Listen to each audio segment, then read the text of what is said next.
ہر شخص کو موت کا مزہ چکھنا ہے اور تم کو قیامت کے دن تمہارے اعمال کا پورا پورا بدلہ دیا جائے گا۔ تو جو شخص دوزخ سے دور رکھا گیا اور بہشت میں داخل کیا گیا وہ مراد کو پہنچ گیا، اور دنیا کی زندگی تو دھوکے کا سامان ہے۔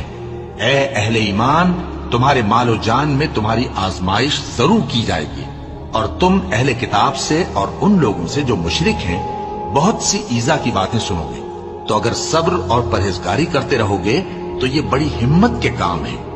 اور جب اللہ نے ان لوگوں سے جن کو کتاب عنایت کی گئی تھی اقرار لیا کہ اس میں جو کچھ لکھا ہے اسے لوگوں سے صاف صاف بیان کرتے رہنا اور اس کی کسی بات کو نہ چھپانا، تو انہوں نے اس کو پس پشت پھینک دیا اور اس کے بدلے تھوڑی سی قیمت حاصل کی۔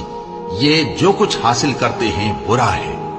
جو لوگ اپنے کیے ہوئے کاموں سے خوش ہوتے ہیں اور وہ کام جو کرتے نہیں ان کے لیے چاہتے ہیں کہ ان کی تعریف کی جائے، ان کی نسبت خیال نہ کرنا کہ وہ عذاب سے چھٹکارا پائیں گے، اور انہیں درد دینے والا عذاب ہوگا۔